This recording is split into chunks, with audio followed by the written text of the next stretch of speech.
اعوذ باللہ من الشیطان الرجیم بسم اللہ الرحمن الرحیم۔ عزیزان من، آج نومبر 1976 کی 28 تاریخ ہے اور درس قرآن کریم کا آغاز سورہ الحج کی آیت 11 سے ہو رہا ہے، 22/11۔ یہ ریفرنس دیکھ لیجیے۔ بات آپ کو معلوم ہے، پیچھے سے چلی آ رہی ہے، حق و باطل کی علمبردار جماعتوں کے درمیان ٹکراؤ کی۔ پہلے کشمکش کی تھی اور اس کا آخری درجہ، آخری سٹیج پھر وہ ٹکراؤ اور تصادم ہوتا ہے، اور وہ فیصلہ کن مرحلہ ہوتا ہے۔ اس میں نے جیسا عرض کیا تھا کہ یہ بات نہیں ہے کہ حق کو بزور شمشیر منوایا جاتا ہے۔ حق کو تو اکراہ کے ساتھ منوایا جا ہی نہیں سکتا۔ حق اپنے آپ کو خود منوا لیتا ہے، وہ ہماری قوت بازو کا محتاج نہیں ہوتا۔ اکراہ اور قوت بازو سے تو دھاندلی کو منوایا جاتا ہے، اس طرح سے حقیقت کو تو ایسے نہیں منوایا جاتا، اور اگر ایسے زور سے زبردستی منوایا جائے تو وہ حقیقت رہتی نہیں ہے۔ اس کے لیے تو دل اور دماغ کی کامل رضامندی ہونا ضروری ہے۔ میں نے کہا تھا نا کہ عطائت کے عربی زبان میں عطائت کے بنیادی معنی یہ ہیں، پھر اسے دوہرا دوں کہ کچی کھجور اگر ہو درخت پہ تو اسے توڑنے کے لیے جھانپل کی ضرورت ہوتی ہے۔ یہ ہے جسے دھاندلی کہتے ہیں، یہ ہے جسے اکراہ کہا جاتا ہے، اور جب وہ پک جاتی ہے تو از خود ٹپک پڑتی ہے۔ یہ اس کھجور کا اپنی رضامندی سے پختگی کے بعد پک کر خود نیچے گر جانا، اسے عطائت کہتے تھے۔ وہ جھانپل سے تو عطائت ہو ہی نہیں سکتی۔ تو اس لیے یہ جو تصادمات ہم دیکھ رہے ہیں نا، وہ جو کہا جاتا ہے جی اسلام بزور شمشیر پھیلا اور اس کے بعد وہ لڑائیاں اور وجہات، حقیقت سے بے خبری کی دلیل ہے۔ قوم کسی سے تو ایک طرف رہا، کسی فرد سے بھی اجازت نہیں دیتا قرآن اس طرح سے حقیقت کو منوانے کی۔ میں نے عرض کیا ہے کہ وہ حقیقت ہی نہیں رہتی، کچی کھجور ہوتی ہے۔ ہوتا یہ ہے کہ یہ حق کی علم بردار جماعت حق پر مبنی نظام کے قانون اور اصول اور اقدار جو ہے ان کو پیش کرتی ہے، صرف بغیر جور و اکراہ کے۔ لیکن وہ قوتیں جن کے مفادات پر اس سے اثر پڑتا ہے، وہ اس کے راستے میں مزاحمت کرتی ہیں۔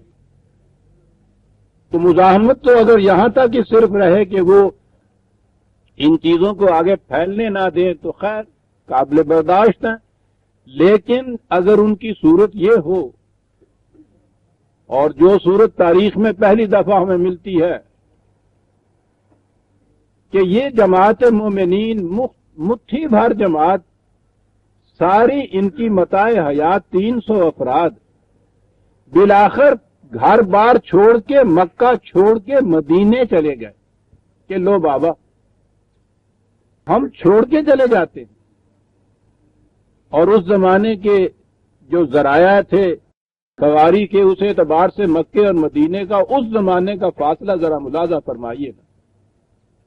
وہاں چلے گئے، اب ان سے کوئی تعلق نہیں، کوئی مزاحمت نہیں، کوئی تصادم نہیں، لیکن یہ ہے کہ یورش کر کے پوری اپنی قوتوں کے ساتھ مکہ مدینے میں جا کے حملہ آور ہونے کے لیے چلے گئے۔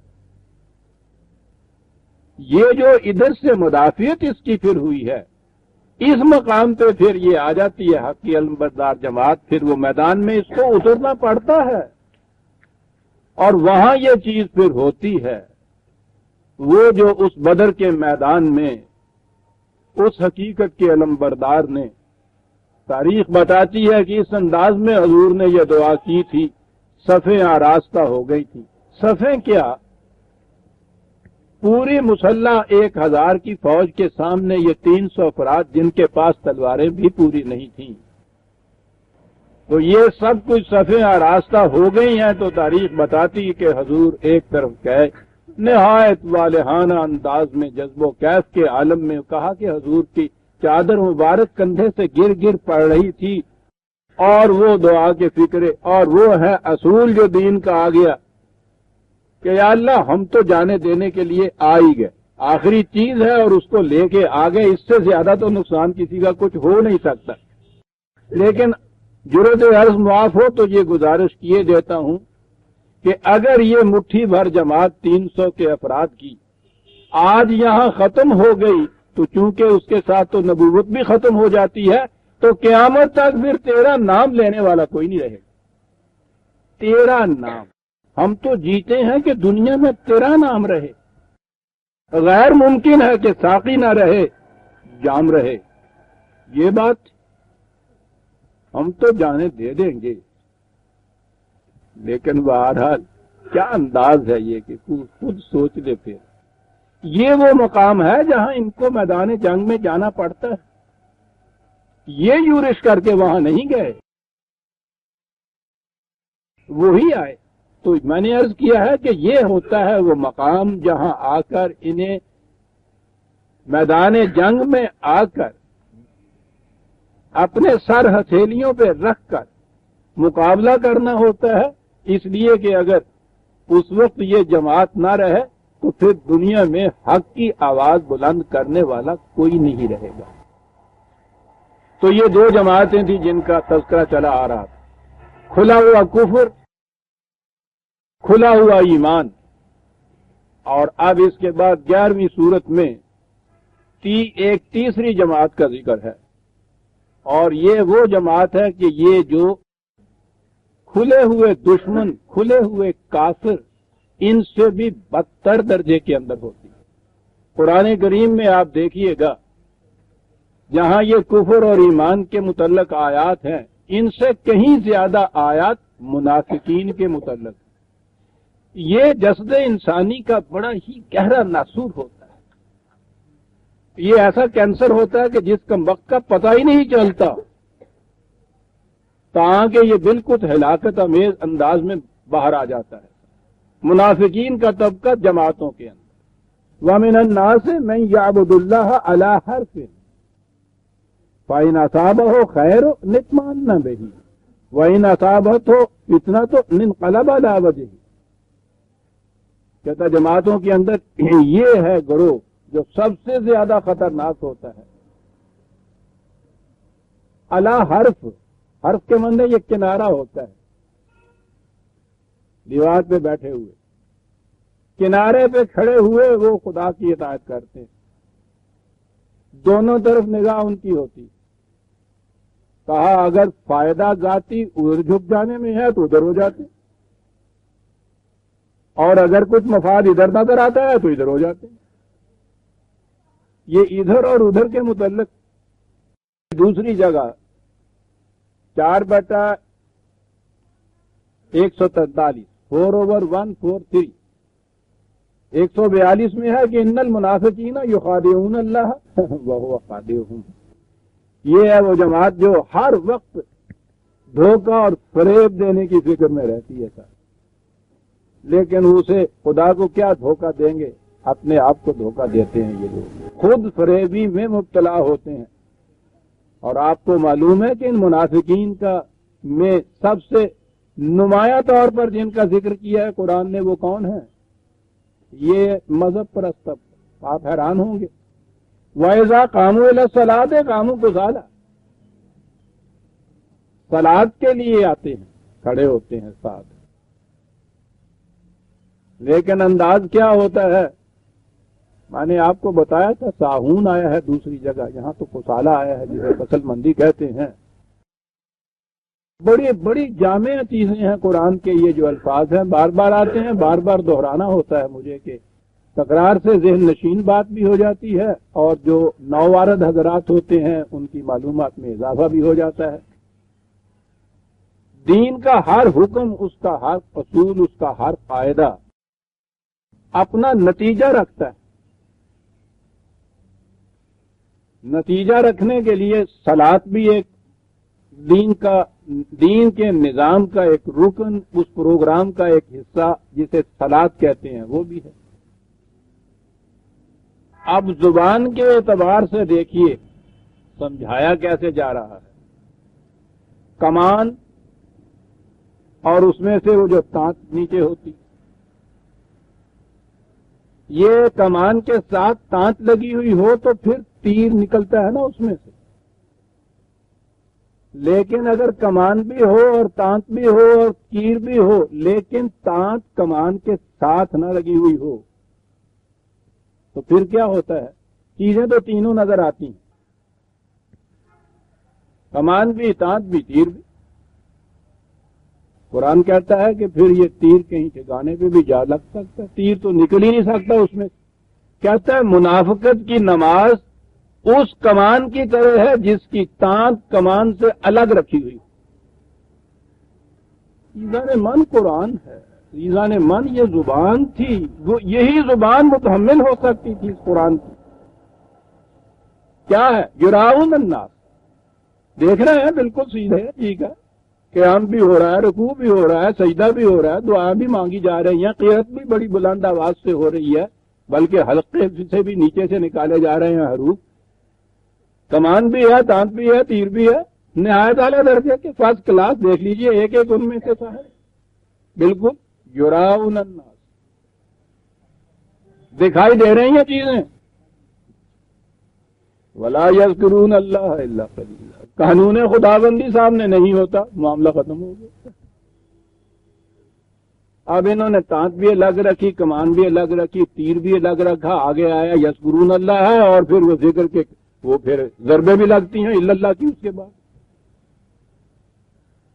کیفیت یہ کیوں ہے؟ مذبذبین بین ذالک لا الہ ہؤلاء ولا الہ ہؤلاء.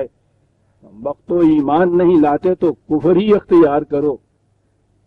کچھ طبعی فائدے تو ہو جائیں گے، کچھ دنیاوی مفاد تو حاصل ہو جائیں گے، شعلہ مستعجل سے ہی، تھوڑے سے وقت کے لیے صحیح، ہنگامی مفاد ہی صحیح، کچھ حاصل تو ہو جائے گا.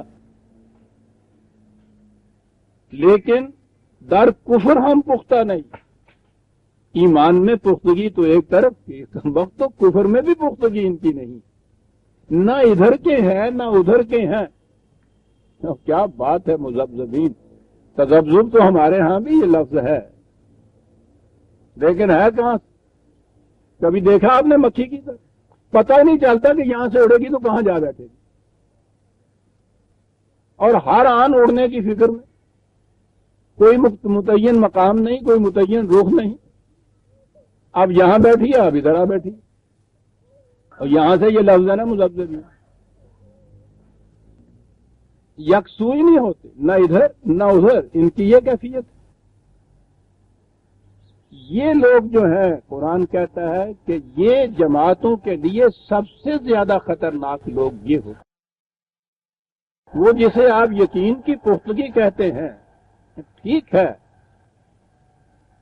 ہو سکتا ہے کہ ایک بات غلط ہو، جہالت کی وجہ سے، لا علمی کی وجہ سے، اسے آپ صحیح سمجھ کے اس پہ یقین رکھیں.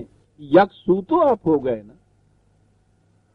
ہر شخص جو آپ سے واقف ہے وہ جانتا ہے کہ یہ کیا مانتا ہے، یہ کیا کرے گا. بڑی چیز یہ ہے کہ ہر شخص کو دوسرے کے متعلق یہ معلوم ہونا چاہیے کہ فلاں بات ہوئی تو اس کا ریئیکشن کیا ہوگا. یہ جو قرآن کریم نے ان حقائق کو ماننے والوں کو مومن کہا ہے، تو ہمارے ہاں تو ایک ہی ترجمہ ہوا ہے نا مومن کا، بلیور اس کا ترجمہ ہو گیا. ٹو بلیو اس کے لیے ورب ہم نے استعمال کر لیا، اور کچھ آگے ذہن میں نہیں آتا کہ یہ ہے کیا چیز جسے بلیو کہتے ہیں یا مان لینا کہتے ہیں. ٹھیک ہے، کسی صداقت پہ یقین کر لینا بھی ہے، لیکن مومن کے تو معنی امن دینے والا بھی ہے. قرآن نے تو خود خدا کو کہا ہے المومن.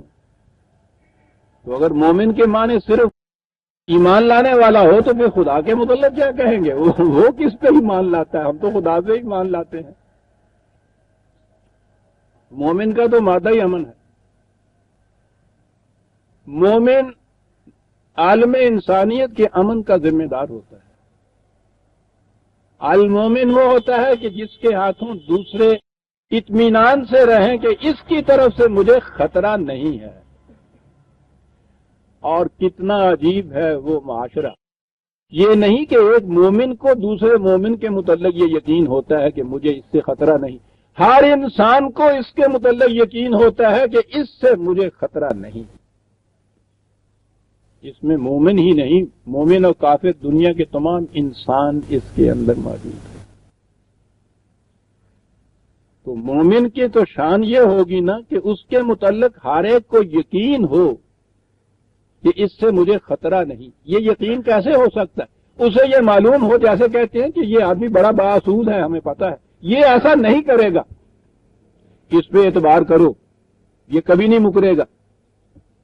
آپ دیکھتے ہیں کہ اتنا اطمینان اور امن ہو سکتا ہے انسان کو ایسے شخصوں سے معاملہ کرتے وقت، بڑا امن ہوتا ہے، اطمینان ہوتا ہے کہ یہ نہیں ایسا کرے گا۔ معلوم ہے کہ اس کا ریئیکشن فلاں معاملے پہ کیا ہوگا، یہ تو فرض ہے۔ اگر ایک قوم ہو، جماعت ہو مومنین کی، ساری دنیا کی اقوام کو یہ معلوم ہوگا پھر کہ فلاں معاملے میں اس قوم کا ریئیکشن کیا ہوگا۔ انہیں یقین ہوگا کہ یہ دھاندلی نہیں کرے گی قوم، انہیں یقین ہوگا کہ اگر انہوں نے معاہدہ کر لیا ہے تو اس پہ استوار رہے گا، انہیں یقین ہوگا کہ اگر انہوں نے کسی بات کے متعلق بھی اقرار کر لیا ہے تو پورا کرے گا۔ آپ سوچئے کہ اس قوم کے ہاتھوں دوسری اقوام اور عالم انسانیت کس طرح امن کے اندر رہے گا۔ لیکن یہ منافقین ہیں کہ جس جماعت کے اندر ہیں اس جماعت کے افراد کو بھی یقین نہیں ہے کہ یہ دوسرے ہی آن میں کیا کر دے گا، ساتھ چلا جا رہا ہے، آپ کو ہر لمحے اس کے طرف دیکھنا پڑتا ہے کہ آستین میں خنجر تو نہیں چھپا ہوا اس کے۔ کسی ایسے شخص کے ساتھ چل کے دیکھیے 10 قدم، جس پہ آپ کو یقین نہ ہو بلکہ ذہن میں یہ ہو کہ پتہ نہیں کس وقت وار کر دے، آپ دیکھیں کہ کیا گزرتی ہے آپ سے۔ جماعتوں کے اندر یہ افراد ہیں کہ جو کسی قسم کا امن اور چین دینے ہی نہیں دیتے کسی کو، دل کا اطمینان اٹھ جاتا ہے، اپنے ساتھی کی طرف سے ہر وقت آپ کو خطرہ محسوس ہوتا رہتا ہے، خواہ وہ وار نہ ہی کرے۔ ان کی کیفیت یہ ہے کہ ان کا ریئیکشن رد عمل بندھا ہوا نہیں ہوتا، مقرر نہیں ہوتا، محکم یقینی نہیں ہوتا۔ لا الہ ہؤلاء ولا الہ ہؤلاء، معلوم ہی نہیں کہ یہ ادھر کے ہیں یا ادھر کے ہیں، وقت میں یہ کیا کریں گے کچھ پتہ نہیں۔ اصول کیا ہے؟ مصلحت فروشی۔ اگر فائدہ نظر آتا ہے ادھر ان کے ساتھ، اگر فائدہ ادھر نظر آتا ہے ان کے ساتھ، بظاہر یہ نظر آتا ہے کہ یہ دونوں طرف سے فائدہ اٹھا لیتے ہیں۔ ایسے لوگ یہی کہا کرتے ہیں نا، ٹھیک ہے بھائی، ادھر سے بھی لو ادھر سے بھی مارو۔ قرآن کہتا ہے خسرت دنیا والآخرہ، یہ غلط نگہی ہے کہ اس طرح سے دوہرا فائدہ ہوتا ہے۔ آخرت کا نقصان تو بہت بڑی چیز ہے، اسی دنیا کے اندر یہ جو فریبی ہے، جب اس کا نقاب اٹھتا ہے تو اس وقت دیکھیے اس کی کیفیت کیا ہوتی ہے۔ معاشرے کا ذلیل ترین فرد ہوتا ہے یہ۔ وَذَلِكَ هُوَ الْخُسْرَانُ الْمُبِينُ، کہا کہ یہ دیکھیے ذرا اس نقصان پہ نگاہ ڈالیے، کتنا کھلا ہوا نقصان ہے۔ لیکن منافق تو اس کو سمجھتا ہی نہیں، وہ تو بڑی کاریگری سمجھتا ہے اپنی، اسے بھی دھوکہ دیا اسے بھی دھوکہ دیا تھا۔ یہ ہے وہ جماعت کہ قرآن کریم نے شروع سے آخر تک دیکھیے ان سے بہت زیادہ محتاط رہنے کی تاکید کی ہوئی ہے۔ کھلے ہوئے دشمن کے متعلق آپ کو معلوم ہے یہ اس کی طاقت ہے، یہ اس کے ارادے ہیں، یہ اس کے عزائم ہیں، یہ اس کی تدابیر ہیں، آپ ان کی مدافعت کا سامان کر سکتے ہیں۔ لیکن یہ جو آستین میں چھپائے ہوئے خنجر آپ سے ملتا ہے، یہ جو سیوا جی کی طرح آپ کو بظاہر معانقہ کرتا ہے آپ کے ساتھ، اور شیر افضل کے وہ پھر وہ پنجے چبھو دیتا ہے، یہ منافق جماعت کے اندر جو ہے یہ ہے سب سے زیادہ نقصان دہ طبقہ۔ اور جو کسی جماعت کے اندر یقین جو ہے وہ کمزور ہوتا چلا جاتا ہے، منافقت بڑھتی چلی جاتی ہے۔ اس دور میں تو یہ مرض وبائی مرض کی طرح، ایپیڈیمک کی طرح پھیلتا ہوا ہے، ساری فضا اس سے بھر گئی۔ دوسرے مقامات آئیں گے تو میں گناؤں گا قرآن کیا کہتا ہے۔ قرآن کہتا یہ ہے کہ جس معاشرے کے اندر عام روش یہ ہو کہ ہر کام قاعدے اور قانون کے مطابق ہوتا چلا جائے، وہاں منافقت کم ہوتی چلی جاتی ہے۔ جب یقین ہو افراد کو کہ یہ کام قاعدے اور قانون کے مطابق ہو جائے گا، یہ یقین بجائے خیش اس قانون کے محکم ہونے کی ایک دلیل بن جاتا ہے۔ اور اگر وہ قاعدے اور قانون کے خلاف ہوتا چلا جائے، دھاندلی ہوتی چلی جائے،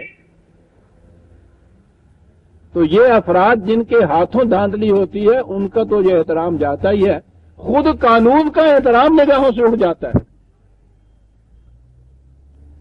ہر شخص یہ کہتا ہے کہ نہیں صاحب قاعدے اور قانون سے کیا بنتا ہے، دیانتدار بن کے بھی ہم نے دیکھ لیا کیا ہوتا ہے، نقصان ہی اٹھایا ہم نے۔ یقین کمزور ہوتا چلا جاتا ہے، منافقت بڑھتی چلی جاتی ہے۔ پھر اس کے بعد دنیا میں اس جماعت کا وجود کہ جو قانون کا احترام عملاً سکھا دے دوسروں کو، امن کی خود ضامن ہو جاتی ہے۔ یہ ہے معاشرہ جو قرآن قائم کرتا، کہتا ان کی کیفیت یہ ہے کہ یدعو من دون اللہ ما لا یضرہ وما لا ینفعہ ذالک هو الضلال البعید۔ کوئی معاملہ درپیش ہو، بجائے اس کے کہ قانون خداوندی کو یہ بلائیں کہ اس کے مطابق یہ کام ہونا چاہیے، پھر کیفیت یہ ہے کہ یہ ان کی طرف رجوع کرتے ہیں۔ اب یہاں اس نے کہا یہ ہے کہ جن میں نفع اور نقصان پہنچانے کی قوت نہیں ہوتی۔ آگے ہم دیکھیں گے، ابھی قرآن اگلی آیت میں یہ بتا دیتا ہے، اور روز ہمارا تجربہ ہمارا یہ ہے کہ صاحب اس طرح سے کچھ مفاد تو حاصل ہو ہی جاتے ہیں۔ یہ جو قرآن نے کہا ہے نا کہ یہ چیز ان کے اقتدار کی نہیں ہوتی، دھاندلی کی ہوتی ہے، جو کسی کو وہ نفع پہنچا دیتے ہیں نا اس قسم کے لوگ، ان منافقین کی تائید کرنے والے، ان کے پشت و پناہ بننے والے ان کو فائدے پہنچا دیتے ہیں۔ وہ کہتا ہے یہ قاعدے اور قانون کے مطابق فائدہ نہیں پہنچا ہوا ہوتا۔ اگلی بات عجیب کہی ہے قرآن نے عزیزان نے، یدعو لمن درہ اقرب من نفعہ۔ اب یہاں یہ نہیں کہا ہے کہ نفع ہوتا ہی نہیں ہے، کہا ہے کہ ذرا موازنہ کر کے دیکھیے اس نفع کا جو ہوا اور اس قیمت کا جو دی گئی اس نفع حاصل کرنے کے لیے، یہ کرو موازنہ اور پھر دیکھو کہ نفع زیادہ ہے یا نقصان زیادہ ہوا۔ اب موازنہ کرنے کے لیے آپ تو جب یہی جو آپ کا لیول ہے فزیکل زندگی کا دیکھیں گے تو پھر تو یہ کہیں گے کہ نہیں صاحب نفع زیادہ ہی ہے، اتنا بڑا ٹھیکہ مل گیا، پرمٹ مل گیا، لائسنس مل گیا، الاٹمنٹ ہو گئی، اور اس میں خرچ کیا آیا ہے میرا، اور یوں ہی ایک دفعہ دعوت ہی کی تھی نا، اور کیا ہوا تھا، اور اتنا ہو گیا تو منافع تو زیادہ ہو گیا۔ لیکن عزیزان من، قرآن تو بہت دور جاتا ہے۔ وہ کہتا یہ ہے کہ انسان اپنی انسانیت جو ہے اس کی قیمت کو سامنے رکھ کے فیصلہ کرے۔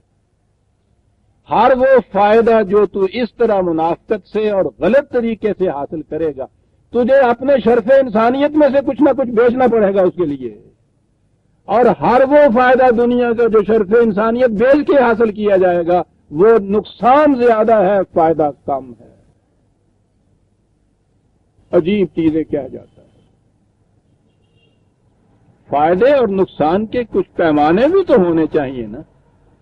ٹھیک ہے روپوں کے پیمانے سے ماپیں گے تو آپ کو فائدہ ہی فائدہ نظر آئے گا، لیکن وہ کہتا ہے کہ ذرا پیمانوں کو بدل کے تو دیکھیے، اگر تو انسان کہلاتا ہے، انسانیت بھی تو کوئی اپنی قیمت رکھتی ہے۔ جب بھی تو نے اسے بیچا، جو بھی دنیا کا تو فائدہ اٹھائے گا، اس کے مقابلے میں نقصان کا سودا ہوگا، نفع کا سودا نہیں ہوگا۔ وہ تو یہ کہتا ہے کہ اگر یک ذرہ کم گردد ز انگیز وجود من، اگر میرے شرف انسانیت سے ایک ذرہ بھی کہیں کم ہوتا ہو، بہی قیمت نمی ارزد حیات جاویدانی رہا، اس کی قیمت میں اگر مجھے حیات جاوید ملے تو میں وہ بھی لینے کے لیے تیار نہیں ہوں۔ شرف انسانیت کا ایک ذرہ بھی اگر کم ہو جائے اور حیات جاویدانی مجھے ملے اس کے عوض میں، تو میں تو وہ بھی لینے کے لیے نمی ارزد پگدی نہیں، مینو جنوں کہنے نا پنجابی نہیں بھی یہ نہیں پگدا سودا سان، مہنگا پہندا ہے۔ اور اسے آپ سوچ لیجیے، یہ تو الگ بات ہے کہ آہستہ آہستہ آہستہ آہستہ اس غلط معاشرے کے اندر پھر احساس زیاں ہی جاتا رہتا ہے، تو انسانیت کی جو قدر و قیمت ہے وہ ختم ہو جاتی ہے، انسان حیوان کے لیول پہ آ جاتا ہے۔ حیوان میں عزت نفس کا احساس و شعور نہیں ہوتا نا، اس کے نزدیک فائدہ اور نقصان صرف تبھی ہوتا ہے، عزت نفس کا وہاں احساس نہیں ہوتا، کسی حیوان کے اندر نہیں ہوتا۔ یہ تو انسانی سطح زندگی ہے جہاں یہ شعور، یہ احساس بیدار ہوتا ہے، عزت خیش، شعور نفس، سیلف کانشیسنس جسے کہتے ہیں۔ حیوانات میں سمپل کانشیسنس ہوتی ہے، صرف سیلف کانشیسنس نہیں ہوتی، عزت نفس نہیں ہوتی، لہذا ان کے ہاں تو سوال ہی نہیں ہوتا۔ انہوں نے منہ مارنا، 5 ڈنڈے بھی پی جان تاں کی ادھروں ہک کے ادھر جا کے پھر منہ مار دیتا، گالیاں بھی پی جان تاں کی ادھر گیا پھر منہ مار دیتا۔ ان کے سامنے تو چارے کا وہ منہ مارنا ہے، اور ادھر سے جو ہو رہا ہے وہ تبھی چیز ہوتی ہے، عزت نفس نہیں ہوتی۔ لیکن اگر انسانیت کا معیار آپ کے سامنے ہے تو پھر تو کیفیت یہ ہو جاتی ہے کہ پانی پانی کر گئی مجھ کو قلندر کی یہ بات، جب جھکا تو غیر کے آگے نہ تن تیرا نہ من۔ خسرت دنیا والآخرہ کا ترجمہ کر جاتا ہے یہ شخص۔ خود ہی نہ بیچ، فقیری میں نام پیدا کر، خود ہی نہ بیچ۔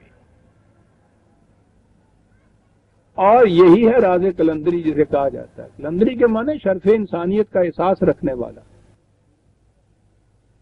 عزیز من، شرف انسانیت کو بیچ کر اگر مفاد حاصل کیے جاتے ہیں تو نقصان ہی نقصان ہے۔ اور قرآن کہہ یہ رہا ہے کہ جو بھی تمہیں اس طرح سے فائدہ پہنچانے پہ آمادہ ہوگا، یاد رکھو وہ یہ قیمت لے کے تمہیں فائدہ دے گا، اس کے بغیر نہیں۔ قیمت کا سوال یہ نہیں ہے کہ وہ رشوت میں روپے تم سے لے، یہ قیمت تو مختلف انداز سے لی جاتی ہے۔ سیڈسٹک ٹینڈنسی جسے میں کہا کرتا ہوں، جو آج کل کی سائیکالوجی میں ہے، وہ یہی نہیں ہوتا کہ دوسرے سے مال چھینتا ہے، یہ بھی نہیں ہوتا کہ دوسرے کی فتح مثلا جان سے مار دیتا، اسے نہیں، اسے ذلیل کر کے خوش ہوتا ہے۔ وہ انتہائی خوشی اس میں یہ ہوتی ہے کہ زندہ رکھا جائے، ذلیل کیا جائے۔ اور ہر شخص جو قاعدے قانون کے خلاف دھاندلی سے کسی کو فائدہ پہنچا رہا ہوتا ہے، وہ اور کوئی قیمت نہیں ہے تو اس کی عزت کی قیمت تو مانگتا ہے نا۔ جب یہ احساس مٹ جائے، اور ہیں وہ افراد گروہ جن میں یہ احساس ہی باقی نہیں پھر رہتا، جب یہ مٹ جائے تو انسان حیوان کے لیول پہ آ جاتا ہے۔ تو اگر انسانیت کی سطح زندگی بیچ کے حیوانی سطح پہ چلے گئے، اس سے بڑا نقصان دنیا میں کیا ہوگا؟ اس لیے قرآن کہتا ہے یادو لمن درہ اقرب من نفعہ لبئس المولا ولبئس العشیر۔ کہا کہ اس قسم کا آدمی جو تمہاری عزت نفس خرید کے تمہیں فائدہ پہنچا دیتا ہے. اس قسم کے آدمی کا آقا ہونا تو ایک طرف ہو، اس کا تو دوست ہونا بھی وجہ لعنت ہے. ایسے کا تو ساتھی ہونا بھی، بلکہ دوست سے بھی لفظ زیادہ اشیر ہی ہے. محض ساتھی ہونا، محض ساتھی ہونا بھی اس قسم کے آدمی کا وجہ ذلت. قیمت تو ذرا دیکھیے نا کیا دیتا. ان سب کی یہ صورت. اور جب یہ عزت نفس کا احساس نہیں رہتا ہے تو وہ کہتا ہے اقبال کہ دین و دانش را غلام ارزاں دہد. عزت نفس کے احساس ختم ہو جانے کے بعد پھر دین کو بھی اور دانش کو بھی بڑی سستی قیمت پہ بیچ دیتا ہے انسان. دین اور دانش بڑی سستی قیمت پہ بیچ دیتا ہے. سنیے سستی قیمت. تا بدن را زندہ دارت، بدن کو زندہ رکھنے کے لیے جان دے حد جان بیچ دیتا ہے. تب بدن کو زندہ رکھنے کے لیے جان دے دیتا ہے. وہ جو خدائی قاعدے اور قانون کے مطابق کچھ دیتا ہے، اور یہ جو اس طرح دیتے ہیں، اس کا بھی ایک شخص نے تقابل دکھایا ہے کہ ہاں خدا نانے دہد جانے دہد. وہ جو رب العالمین ہے روٹی بھی دیتا ہے جان بھی بخشتا ہے. ای خدا نانے دہد جانے برد. اور یہ خدا روٹی تو دیتا ہے جان نکال لیتا ہے. اب سوچئے، اب اس آیت کے معنی سمجھ میں آئے. یدعو لمن درہ اقرب من نفعہ. جب تو ان قاعدے اور قوانین کو چھوڑ کے کسی کے پاس منفعت حاصل کرنے کے لیے جاتا ہے تو یاد رکھ دے تو دے گا تجھے وہ کچھ، لیکن ذرا حساب کر کے دیکھ اس پیمانہ انسانیت سے کہ نقصان کتنا ہوا، تو نے قیمت کتنی بڑی دی اس کی ساتھ. اس کے مقابلے میں ان اللہ اور خدا کے اگر قاعدے کے مطابق تم یہ منفعت چاہو تو یدخل الذین آمنوا وعملوا الصالحات جنات تجری من تحتها الانہار. یہ معاشرہ جو ہے اس کی خوشحالیاں خوشگواریاں خزاں نادیدہ ہوتی ہیں صاحب. ایمان اور اس کے مطابق اس پروگرام کے مطابق کام کرنے کے ساتھ جو کچھ حاصل ہوتا ہے، عزت نفس برقرار رہتی ہے، اس کے تکریم انسانیت برقرار رہتی ہے. اس میں ان اللہ یفعل ما یرید. اب تم یہ کہو گے کہ صاحب یہ پیمانے کیوں ہو گئے کہ صاحب عزت نفس ذرا بیچ دیجئے تو اس کا جو فائدہ حاصل ہوگا بڑے نقصان کا ہوگا، اس کو ساتھ رکھتے ہوئے اگر یہ چیز ہو تو نقصان بھی فائدہ ہوگا. یہ پیمانے یہ کیسے؟ کہا یہ تمہارے مقرر کردہ نہیں ہے، یہ اس خدا کے مقرر کردہ ہیں جس نے تمہیں حیوان کی سطح سے انسان کی سطح پہ پہنچایا ہوا ہے. انسانی سطح پہ یہ کیوں شعور ہے، یہ کیوں احساس ہے، یہ عزت نفس درمیان میں کہیں سے کیوں آ گئی؟ کہتا یہ کیوں تم نہیں پوچھ سکتے، یہ تمہاری پیدا کردہ نہیں ہے. ہم نے ہی حیوان کی سطح کو بلند کر کے انسان کی سطح تمہیں ہم لائے، احسن تقویم کے اندر ہم تمہیں لائے. یہ ہماری مشیت کا پروگرام تھا کہ حیوان سے اوپر ایک اور مخلوق ہماری ہو جس میں عزت نفس ہو، شرط انسانیت کا احساس ہو، جس کے اندر اس کے پیمانے مختلف ہو جائیں گے. اب اگر تم کہو کہ صاحب یہ خامخواہ کے لیے ایسے پیمانے مقرر کر دیے، ٹھیک تھا، گھوڑے گدھے کی طرح انسان بھی اسی طرح سے چلتے پھرتے، تو یہ بات تم نہیں پوچھ سکتے، یہ ہمارا پروگرام تھا. ٹھیک ہے، تمہیں یہ چیز نہیں پگ دی جنہوں کہندے آگے نو جاؤ حیوانی سطح کے اوپر چلے جاؤ، کوئی روک نہیں ہے اس میں، بلکہ وہ تو بڑی آسانی سے ہو جاتا ہے. اس میں قرآن نے تو ہوا اس کے لیے کہا ہے، پہاڑ کی چوٹی سے پتھر کا چوٹ دینا، کہا اس کو تو وہاں قائم رکھنا پتھر کو یا آگے لے جانا پتھر کو یہ مشکل ہوتا ہے، اس کا نیچے گرانا تو مشکل ہی نہیں ہوتا. حیوانی سطح پہ اترنا چاہو تو 1 منٹ میں اتر سکتے ہو، تو جاؤ اتر جاؤ. یہ کیوں ہم سے کہتے ہو کہ ہمیں انسانی سطح پہ کیوں پیدا کر دیے؟ نہیں جی مانتا تو نیچے اتر جائیے، اترے ہوئے پھرتے ہیں.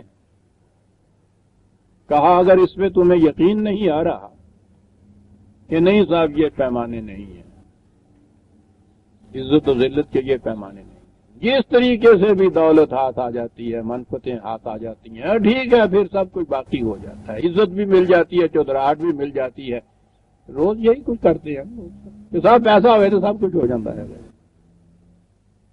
اور پیسہ نہ ہو تو آدمی چرخے کی مال ہے، پیمانہ یہی رہ جاتا ہے۔ کہتا ہے اگر یہ چیز تمہارے ذہن میں ہے کہ یہ اقدار اور یہ پیمانے اور یہ اصول اور یہ شرف انسانیت اور یہ قاعدے اور یہ قانون ہے، سب لغو ہیں۔ من کانا یظن ان لن ینصرہ اللہ فی الدنیا والآخرہ فلیمدد بسبب الی السماء ثم یقطع فلینظر هل یذهبن کیدہ ما یغیظ۔ یہ آیت جو ہے اس کا عام ترجمہ ایسا ہے جس سے بات سمجھ میں نہیں آتی، اور عام طور پہ یہ کہا جاتا ہے، مشکل آیات میں سے جسے کہا جاتا ہے وہ اسی لیے ہے کہ ہم ان الفاظ، عربی کے الفاظ کا ترجمہ اردو میں اپنے ہاں کر لیتے ہیں، وہ تو معانی اردو کے الفاظ دیتے نہیں ہیں، ان معانی کی روح سے ہم مفہوم سمجھنا چاہتے ہیں، وہ فٹ نہیں بیٹھتا، آج مشکل ہو جاتی ہے۔ وہیں سے ہم عربی زبان سے یا ان کے محاوروں سے ہم اگر معنی پوچھیں تو بات آسان ہو جاتی ہے۔ عام ترجمہ تو اسے کیا کہا جائے یہ ہے جیسے یہاں بھی لکھا ہوا ہے کہ جسے یہ خیال ہو اور اللہ دنیا اور آخرت میں اس کی مدد نہیں کرے گا تو چاہیے کہ وہ اپنے آپ کو کسی ذریعے سے آسمان پر لے جائے، پھر اسے قطع کر دے، پھر دیکھے کہ کیا اس کی کوششیں اس کو دور کر دیتی ہیں جس پر وہ غیظ میں ہے۔ کیا سمجھا؟ اگر کچھ نہ سمجھتے پھر بھی بات بہتر ہوتی، ایسا غلط سمجھے بیڑے گرک ہو گیا۔ کچھ نہ سمجھا تو یہ تھا نا کہ قرآن کے متعلق معلومات نہیں، معلومات یہ ہوئی کہ صاحب باتاں پاؤں پہ آئے تھے، بجھارتا پاؤں پہ آئے گا، یہ بڑی بڑی بات ہے جڑی سمجھ چاہتی ہے۔ یہ جو برگشتہ ہوئے پھر رہے ہیں نا آج آپ سے، دین سے، قرآن سے، یہ وہ نہیں تھے کہ جن کو کچھ نہیں سمجھ میں آیا، جن کو سمجھ میں یہ آیا تھا کہ صاحب یہ تو ایسی کتاب ہے جس میں کوئی بات ہی پلے نہیں پڑتی۔ یہ چیزیں یہ نقصان کرتی ہے۔ بات یہ چلی آ رہی ہے کہ پیمانے مختلف ہیں نفع اور نقصان کے، بات یہ چلی آ رہی ہے کہ غلط انداز، غلط قوانین، غلط قاعدے طریقے سے، قید و غلط تدابیر کے ذریعے سے جو تم کچھ حاصل کرتے ہو اور بہت کچھ ہو، اور اس کے بعد تو پھر یوں کہتے ہو کہ نہیں صاحب ہم نے دیکھ لیا ہے، کچھ نہیں بگڑتا، وہ ٹھیک ہے، موج ہی موج ہے۔ کہاں کے یہ قاعدے، کہاں کے قانون، دیانتداری لیے پھرتے ہیں، اصول لیے پھرتے ہیں، یہ روز دیکھ لیجئے شبہ شب ملینئر ہو جاتے ہیں، موج کرتے ہیں، کچھ بھی نہیں بگڑتا صاحب ان کا، دن بدن پھولتے پھلتے چلے جاتے ہیں، روز یہ خیال ہے نا۔ کہتے ہیں یہ خیال تمہارے ذہن میں پیدا ہوتا ہے شرف انسانیت کو بھلا کر، اور پھر یہ خیال پختہ ہوتا چلا جاتا ہے، جو یہ معاشرہ غلط ذرا لمبا ہوتا ہے کہ ہاں سب کچھ نہیں ہوتا، اصل چیز یہی ہے صاحب، جس طرح سے بھی ہو، کماؤ کھاؤ۔ بات یہ ہے، یہ چیز بڑی مغالطہ آفرین ہے۔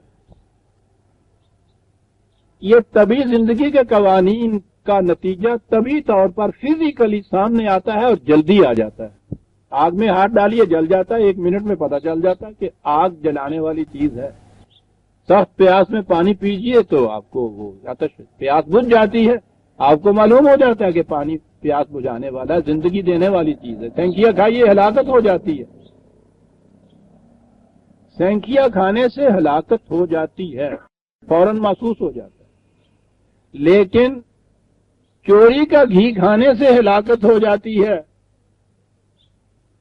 محسوس نہیں ہوتا، اس لیے کہ اس کا احساس ہم پھر وہی جو حیوانی پیمانے ہیں نا اس سے کرتے ہیں۔ یہ ٹھیک ہے کہ اپنی گائے یا بھینس کو اگر آپ چوری کا دودھ بھی پلاتے چلے جائیں اور نیک کمائی کا پلاتے چلے جائیں تو وہاں تو دودھ ایک ہی اثر کرے۔ بیل اپنے مالک کے کھیت سے جا کے وہ چارہ چار لے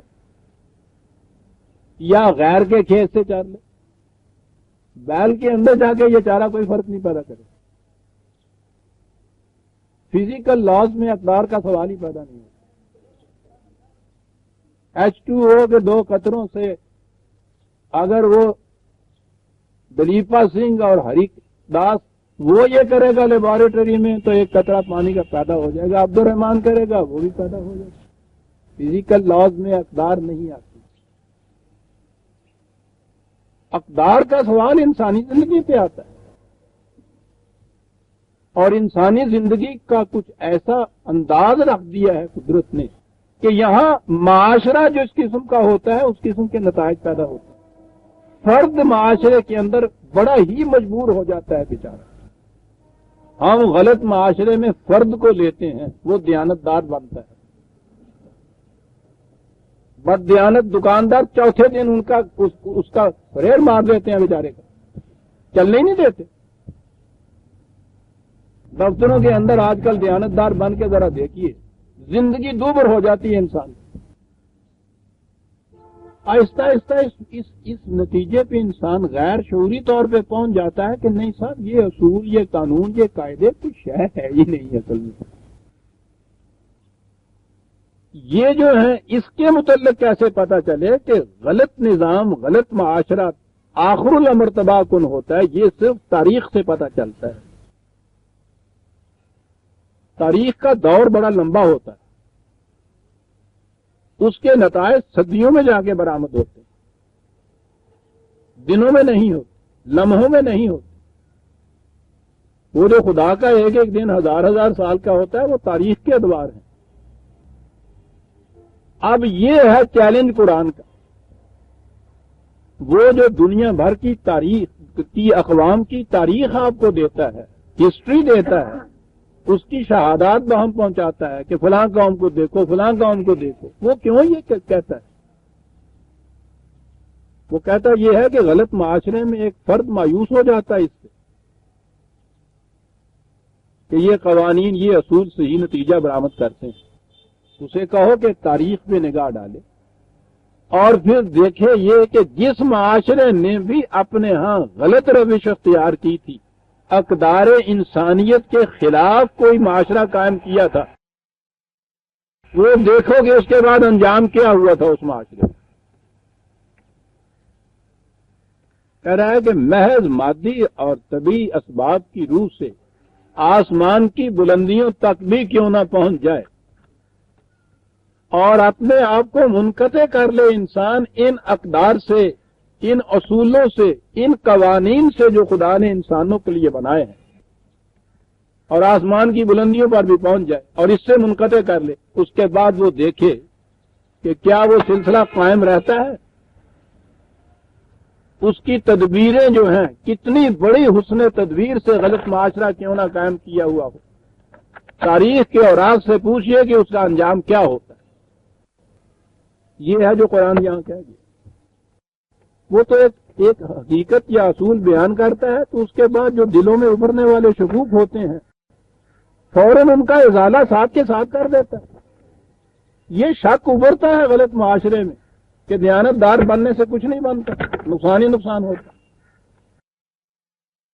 کہتا ہے کہ جس کو یہ خیال دامنگیر ہو کہ نہیں صاحب یہ اصول یا قاعدے یوں ہی ہیں، ان سے کوئی نصرت نہیں ملتی، تو اسے کہا کہ ٹھیک ہے، اس معاشرے سے کہو کہ چلا جائے آسمان کی بلندیوں تک بھی پہنچ جائے اور اپنے آپ کو منقطع کر لے ان اقدار سے، ان اصولوں سے، اس کے بعد پھر دیکھ لے کہ اس کا انجام کیا ہوتا ہے۔ کہا وَكَذَلِكَ أَنزَلْنَاهُ آیَاتٍ بَيِّنَاتٍ، اس طرح سے ہم نے یہ کھلے کھلے دلائل تمہارے سامنے پیش کر دیے۔ ہم تو دھاندلی سے قرآن بھی نہیں منوانا چاہتے، دلائل ہیں، بینات ہیں، نشانیاں ہیں، علامات ہیں، اصول ہیں، اقدار ہیں، اور بڑے واضح ہیں جو ہم نے بیان کر دیے ہیں۔ لیکن وَأَنَّ اللَّهَ يَهْدِي مَن يُرِيدُ، اب پھر وہی بات جو ہمارے ہاں آتی ہے نا، من یشاء اور من یرید کی الفاظ، کہ اللہ تو اسے ہدایت دیتا ہے جس کو ہدایت دینے کا وہ ارادہ کرے۔ یہ سارے آیات و بینات کا ہے کہ لیے پھر بینات کہا انہوں نے، واضح دلائل کہہ رہا ہے ہم نے دیے ہیں ان باتوں کے لیے سارے دلائل بھی پیش کر دیے، وضاحت سے بیان کر دیا، اقوام سابقہ کی شہادات پیش کر دی، اصول بیان کر دیے، کہا آزما کے دیکھ لیجئے، اور کہا اس کے بعد کہ بھئی پھر ہدایت تو وہی ہے جسے ہم ہدایت دینا چاہیں، جو مرضی کر لو تسی۔ کیا سارا سلسلہ قاعدے لئی پھر میں یرید، جو ہدایت لینے کا ارادہ رکھتا ہے ہدایت تو اسے مل سکتی ہے، جو ارادہ ہی نہیں رکھتا، ہدایت لینے کو چاہتا ہی نہیں ہے، اسے ہدایت کیسے مل سکتی ہے؟ واضح اصول ہوں، بینات ہوں، کتنے عمدہ محکم قوانین ہوں، کتنی شہادات تاریخی کیوں نہ ہوں، جو چاہتا ہی نہیں ہے صحیح اقدار اختیار کرنا، وہ صحیح اقدار اختیار کیسے کرے گا؟ تمہارا ارادہ ہونا ضروری ہے۔ کہا ان الذین آمنوا والذین ہادوا والصابئین والنصارى والمجوس والذین اشرکوا ان اللہ یفصل بینہم یوم القیامہ ان اللہ علی کل شیء شہید۔ وہ کہنے لگا کہ اب یہ اور دنیا میں تم دیکھو گے صحیح انداز پہ چلنے والے، غلط انداز پہ چلنے والی یہ قومیں، وہ قومیں بھی جو یک لخت مذہب کو چھوڑ چکی، وہ بھی کہ جنہوں نے دین کو مذہب کے اندر تبدیل کر لیا، کہ جو وہی صلات جن کے ہاں رہ گئی کہ جن میں کمان بھی ہے، تانت بھی ہے، تیر بھی ہے، نتیجہ کچھ نہیں۔ کہا یہ سارے گروہ جتنے بھی ہیں، اب یہ نظر آتا ہے کہ ٹھیک ہے سر، مولانا ابوالکلام آزاد مرحوم کے الفاظ میں کہ عالمگیر سچائیاں تو تمام مذاہب میں یکساں پائی جاتی ہیں، یکساں پائی جاتی ہیں، ٹھیک ہے۔ تو پھر یہ بار بار اللہ تعالیٰ کا یہ چیز کہ جب تک تم اس قرآن کو نہیں مانو گے، صحیح ہدایت پہ نہ پہنچ سکو گے، یہ کاہے کے لیے؟ وہی فرقہ بندانہ کیا کمیاری اپنا ہی پانڈا سلاؤں دی ہے، یہ بات تو نہیں۔ اور اس نے کہا کہ یہ مناظروں سے بات طے بھی نہیں ہو سکتی، ساری عمر مناظرے آپ کرتے چلے آ رہے ہیں، آریوں سے بھی، عیسائیوں سے بھی۔ آج کل تو یہ دور ختم ہو گیا، ہمارے ابتدائی دور کے اندر بڑا زور ہوا کرتا تھا مناظروں کا، مناظرہ جیت کے آئے ہیں، جلوس نکل رہا ہے، فاتح قادیان زندہ باد۔ ہم نے دلی میں ایک دیکھا، بہت بڑے مولوی صاحب تھے، علامہ صاحب، جلوس نکل رہا ہے ان کا ساتھ، فاتح کلکتہ زندہ باد۔ تو یا اللہ، کلکتہ تو انگریز کی قلمدان میں ابھی تک موجود ہے، وہاں یہ فاتح کلکتہ کیسے چلے آ رہے ہیں؟ پوچھا ہم نے کے ساتھ کیا صورت ہے؟ کہنے لگے جی وہ مولانا صاحب ان کا مباحثہ ہوا تھا کلکتے میں حنفیوں کے ساتھ، یہ اہل حدیث تھے، تو وہاں انہوں نے مباحثہ تو جیتا، لیکن اس کے اندر انہوں نے کوئی ذرا تیزی ہو گئی، ان سے کوئی گالیاں دے دی امام اعظم کو، انہوں نے دعویٰ کر دیا، ان کو 6 مہینے کی قید ہو گئی۔ کہنے لگے اب یہ قید سے چھوٹ کے ہیں، جلوس نکل رہا ہے، فاتح کلکتہ۔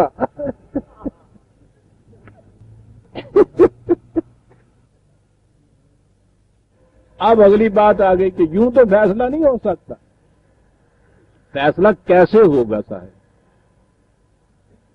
مذہب پرست طبقے کو اور بات آگے آتا ہے، یہاں لکھا ہوا یفصل بینہم یوم القیامہ، کہ جی قیامت کے دن فیصلہ ہوگا،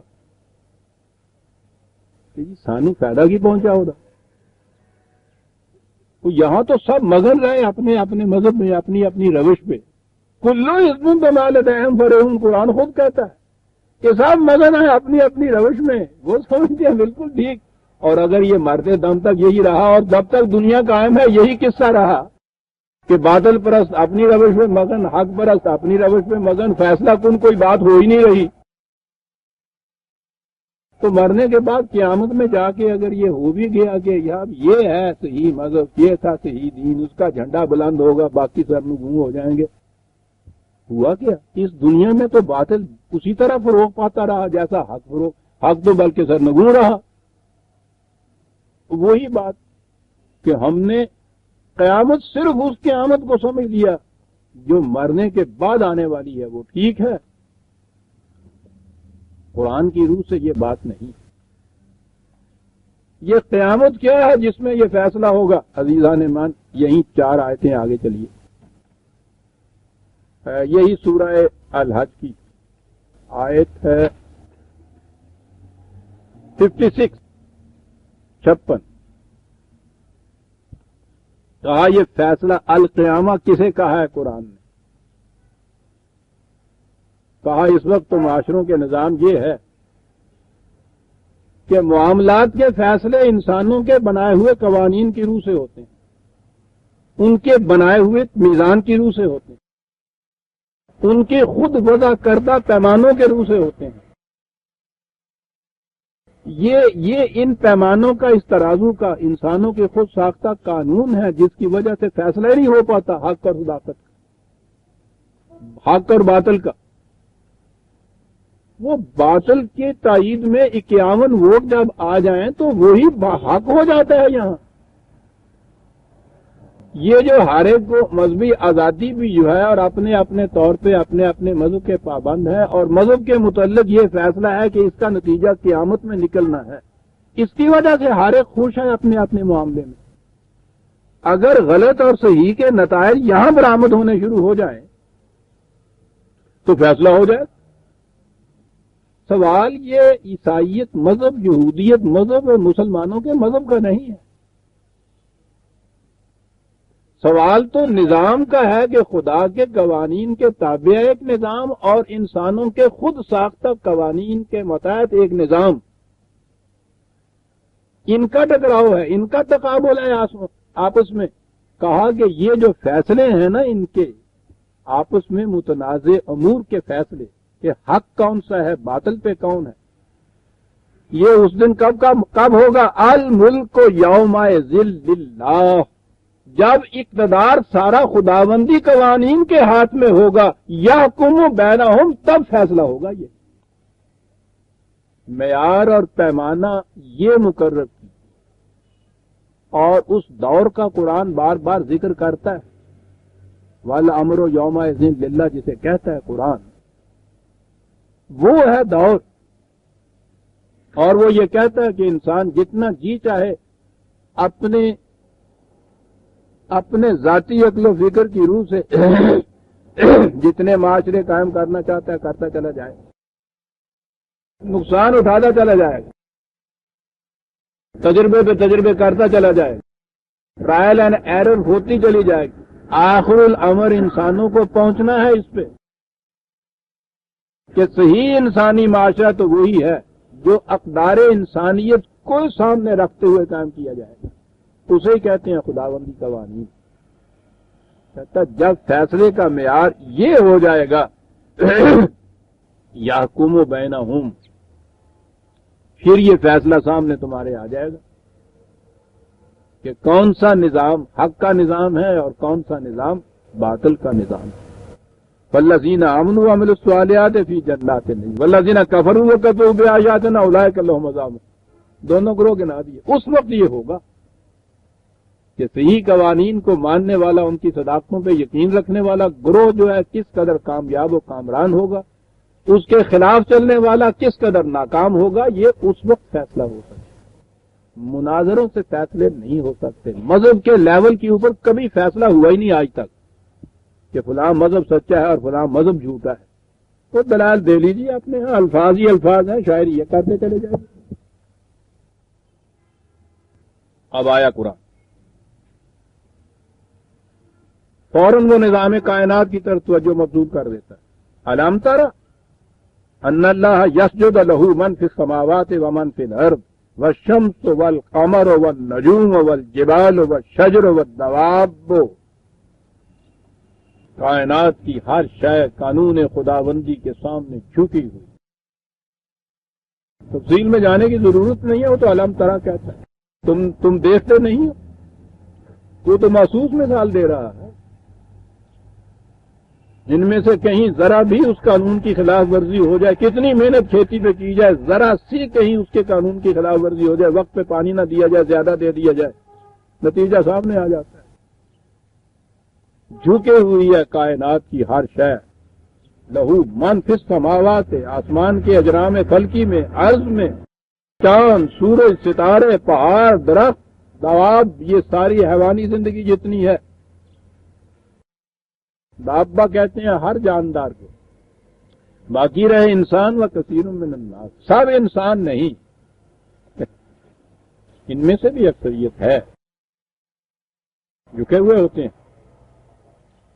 وہ کثیرم کے معنی اکثریت نہیں ہوتا، جن معنی میں ہم کہتے ہیں کہ سم آف دیم یہ کرتے ہیں، سم آف دیم یہ کرتے ہیں نا، عربی زبان میں بعض کے معنوں میں بھی یہ آتا ہے، اور یہیں یہ صاف ہو گئی بات، کثیر من الناس و کثیر حق علیہ العذاب۔ کثیر کے معنی یہ نہیں کہ اکثریت جھکی ہوئی بھی ہے اور اکثریت گمراہ بھی ہے، وہ تو بے معنی بات ہو جاتی ہے نا، اکثریت تو ایک طرف ہوتی ہے۔ تو کثیرن کے معنی یہ ہوتا ہے کچھ ان میں سے ایسا بھی کرتے ہیں، کچھ ان کی یہ بھی کرتے ہیں، یعنی اشیاء کائنات میں تو کبھی یہ نہیں ہوتا، وہاں تو ہر نو اپنے اپنے مفوضہ فرائض کی سرانجام دے ہوئے قانون خداوندی کا اتباع کرتی ہے، کبھی نہیں یہ ہوتا کچھ میں یہ ہو کچھ میں۔ انسانوں میں یہ ہوتا ہے، بعض ایک طرف ہو جاتے ہیں، بعض اس کے خلاف بھی چلنے لگ جاتے ہیں، لیکن یاد رکھیے اس بات کو، بنیادی اصول یہ ہے وَمَن يُهِنِ اللَّهُ فَمَا لَهُ مِن مُكْرِمٍ۔ پھر وہی ترجمے لے آئیے کہ یاد رکھو کہ جسے اللہ ذلیل کر دے اسے پھر کوئی عزت نہیں دے سکتا، اور آگے ان اللہ یفعل ما یشاء، اللہ جو چاہتا ہے کرتا ہے، ہو گیا ترجمہ۔ انسانوں میں سے کچھ صحیح بھی چلتے ہیں، غلط چلنے والے حق علیہ العذاب، خدا کا عذاب ان کے اوپر مسلط ہو جاتا ہے، یہ بھی ہو گیا۔ آگے یہ چیز کہ جسے ہم ذلیل کر دیں اسے کوئی عزت نہیں دے سکتا، اور پھر یہ کہ ہم جو چاہتے ہیں کرتے، یہ بات نہیں پھر میں دوہرا دوں، بات تو ٹھیک ہے کہ کچھ سمجھ میں نہیں آیا بیٹ، یہ بات نہیں کہ کچھ سمجھ میں نہیں آیا، بڑا ہی غلط سمجھ میں آیا۔ میں یُهِنِ اللَّهُ فَمَا لَهُ مِن مُكْرَمٍ، اور وہ پھر ہمارے ہاں وہ مشہور تُعِزُّ مَن تَشَاءُ وَتُذِلُّ مَن تَشَاءُ جناب، وہ اللہ تعالیٰ نے جی عزت اور ذلتوں نے اپنے ہاتھ میں رکھی ہوئی ہے جی، ایک آیت نہیں بے شمار آیات اس معاملے میں آئیں گی سامنے، وہ تبویب القرآن آ جائے گا آپ کے سامنے تو پھر دیکھیے گا، ایک آیت ہی درس میں سامنے لائی جا سکتی، عزت اور ذلت کے معیار 35/10 35/10 من کانا یرید العزت، جو بھی عزت حاصل کرنا چاہتا ہے تمہارے ہاں، من کانا یرید العزت، عزت کے معنی ہمارے ہاں تو صرف ریسپیکٹ ہی رہ گیا نا، عربی زبان میں عزت اور ذلت یہ نہیں ہوتی، گریس ہے ڈس گریسفل جسے کہتے ہیں، عزت کے معنی قوت، اقتدار، اس کے ساتھ ریسپیکٹ جو آتی ہے، اور ذلیل وہ ذلت کے معنی ہی ہوتا ہے اقتدار سے محرومی، مسکینی، یہ معنی، پھر اس سے جو ذلت آتی ہے عام معنوں میں بھی، من کانا یرید العزت، اسے کہہ دیجئے وَلِلَّهِ الْعِزَّةُ جَمِيعًا، پوری کی پوری عزت، قوت، اقتدار، ریسپیکٹ صرف قوانین خداوندی کے اقتدار کے اتباع سے مل سکتی۔ اب اگلی اس آیت میں عزیزان من دو چیزیں کہی گئی، عجیب و غریب چیزیں، کہا کہ ایک تو اس کے قوانین ہیں، ان قوانین کے اندر یہ چیز موجود ہے کہ ان کا اتباع جو ہے اس سے انسان کو رفعت اور بلندی حاصل ہوتی ہے، قوانین حق و صداقت جو ہوتے ہیں ان کے اندر یہ بات ہوتی ہے، خود قانون کے اندر، لیکن سنیے عزیزان من کتنی گہرائی میں قرآن جاتا ہے، کہا ہے کہ الیہ یصعد الکلم الطیب، صحیح نظریہ زندگی طیب کے معنی ہوتے ہیں جو پھل لانے والا ہو، ہمارے ہاں تو طیب کا ترجمہ پاک کیا، وہی بات ہو گئی، یہ کہیں گے کچھ نہیں سمجھے، میں کہوں گا جو سمجھے آپ سوچ لیجئے، اور خبیث اس کے مقابلے میں، طیب کے مقابلے میں تو خبیث کا لفظ آتا، اور جو ہم نے کہا بڑا ہی خبیث ہے، یہاں تو وہ نتائج سے بات سمجھاتا ہے، طیب اس درخت کو کہتے ہیں جو پھل دے دے اور نہایت عمدہ خوشگوار پھل دے، خبیث وہ درخت ہوتا ہے جو پھل ہی نہ دے۔ کلمت طیب کے معنی وہ نظریہ زندگی جس میں پھل دینے کی صلاحیت ہے، ثمر بار ہو سکتا ہے، نتیجہ آور ہوتا ہے، خدا کے جتنے بھی مقرر کردہ قوانین و نظریات حیات ہیں ان میں صلاحیت ہے پھل دینے کی، بعض وہ بیج لیتے وقت بھی وہ کسان دیکھتا ہے کہ نہیں صاحب ان پہ ٹورا لگا ہوا ہے گا، اس پہ کتنی محنت کی جائے وہ فصل پک ہی نہیں سکتی، اگ ہی نہیں سکتی، اس بیج کے اندر نقص ہوتا ہے نا۔ بیج اگر صالح ہوتا ہے جس میں پھل دینے کی صلاحیت ہوتی ہے، اسی پہ محنت کی جائے گی تو برابر ہوگا نا۔ کہا کہ یہ جو خدا کے دیے ہوئے نظریات حیات ہیں، یاد رکھو یہ وہ بیج ہیں جن کے اندر اگنے کی، بڑھنے کی، پھولنے کی، پھلنے کی، پھل دینے کی صلاحیت ہے۔ یصعد الیہ، وہ اپنے مقرر کردہ، خدا کی مقرر کردہ منزل کی طرف بڑھتا ہے، خود بڑھتا ہے، اس میں صلاحیت ہے، لیکن والعمل الصالح یرفعہ، اس کے ساتھ انسان کی صحیح کوشش شامل ہو جائے تو پوچھو نا کتنی تیزی سے آگے جاتا ہے۔ اور یہ عربی زبان ہے یصعد اور یرفع، یوں مانے تو ہم اردو میں تو یہی کریں گے بلند ہوتا ہے، لیکن جانتے ہیں عربی جاننے والے کہ ان میں فرق کیا ہوتا ہے صعود میں اور ترقی میں۔ کلمۃ طیب یصعد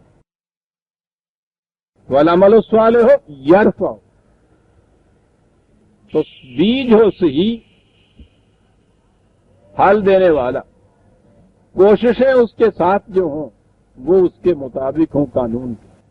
کہتا ہے وہ اپنے اندر یہ قوت رکھتا ہے بڑھنے کی، اور یہ جو اس کے ساتھ شامل ہو جاتی ہیں اس کی قوتیں، انسان کی صحیح قوتیں، پھر پوچھو نہ کس طرح سے وہ ہزار ہزار سال کا جو ایک ایک دن ہے لمحوں میں اور دنوں میں بدل جاتا ہے۔ عزیزان مان، جب خدا کے کلمہ طیب کے ساتھ محمد الرسول اللہ والذین معہ کے عمل صالح آئے تھے تو دنیا نے دیکھا کہ وہ صعود کس طرح سے ارتفاع میں بدلا ہے۔ 23 سال کی کا عرصہ بھی کوئی زندگی تاریخ کے اندر ہوتی ہے، کلمہ تک بسر ہے، یہ تو آنکھ جھپکنے کا عرصہ ہے۔ آنکھ جھپکتے ہی وہ انقلاب برپا کیا عزیزان مان کہ آج تک اس کی مثال نہیں ملتی تاریخ میں۔ غیر مسلموں سے پوچھئے وہ بتائیں گے۔ بات دوسری طرف یہ عمل صالح ساتھ مل جائیں تو وہ یوں کرتی، یہ نہ ہو تو پھر وہ اپنے ہی رفتار سے چلتا رہتا ہے۔ 1000 سال میں ایک دن پورا ہوتا ہے کہیں جا کے، یہ تاریخی سال ہوتا ہے، یہ تاریخی وقفہ ہوتا ہے، اور وہ جو ہوتا ہے انسانی کوششوں کے پروگرام کے مطابق ہوتا ہے۔ تو دیکھ لیا من کانا یرید العزت فللہ العزت جمیعا، عزت جو چاہتا ہے تو یاد رکھو قانون خداوندی کے اتباع سے ہی یہ مل سکتی ہے، اور اس کا طریقہ آگے بتا دیا کہ نظریہ زندگی صحیح خدا کا عطا کردہ، اس کے ساتھ انسان کا اپنا عمل صالح، پھر دیکھو عزت کیسے حاصل ہوتی ہے۔ تو اب آ گیا نا کہ جو جسے چاہتا ہے خدا دیتا ہے، چاہتا والی بات یہ نہیں ہے، جو لینا چاہتا ہے من کانا یرید العزت، جو بھی اس کا ارادہ کرتا ہے مل جاتی ہے، جو بھی ارادہ کرتا ہے۔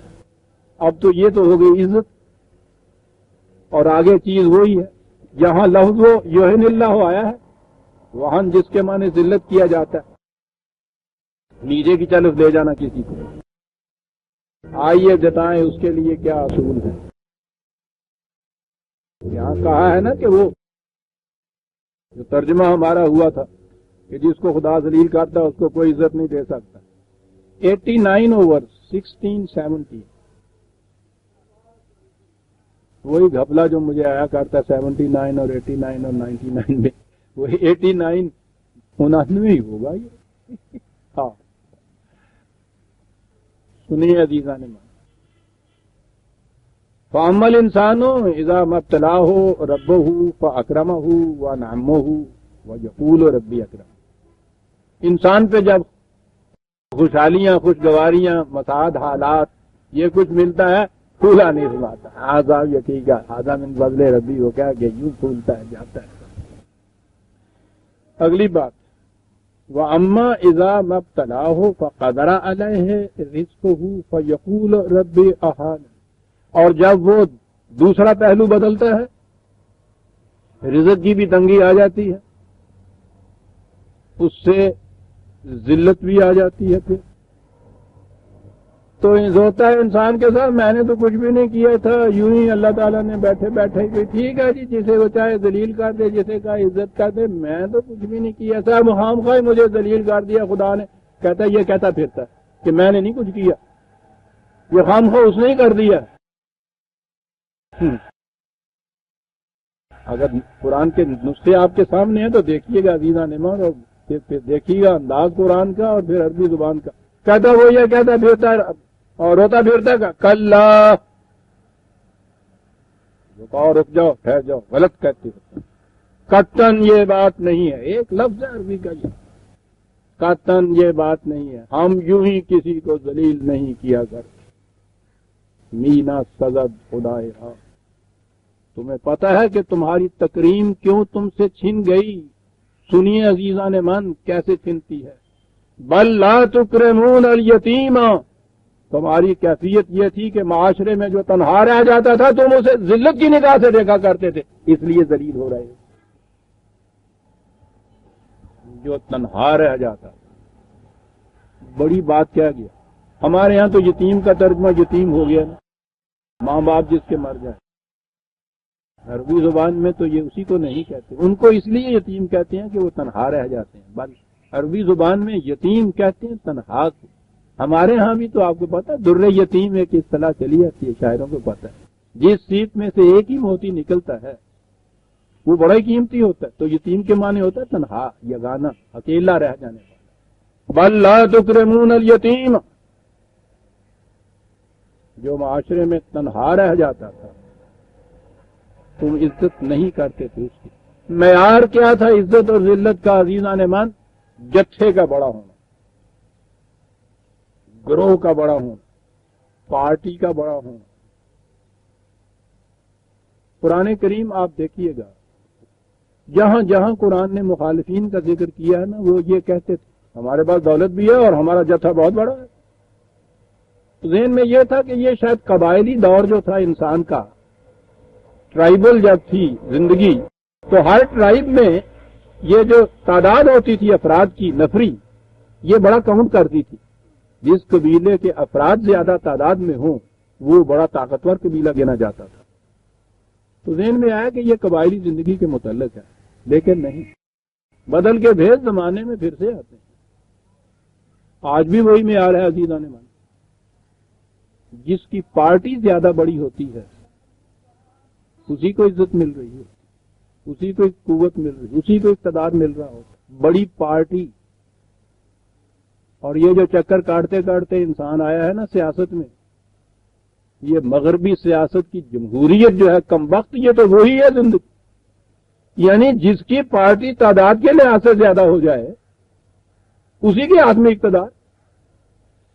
تعداد کے لحاظ وہ ہے نا نظام جمہوریت کے، جس میں بندوں کو گنا کرتے ہیں، تولا نہیں کرتے.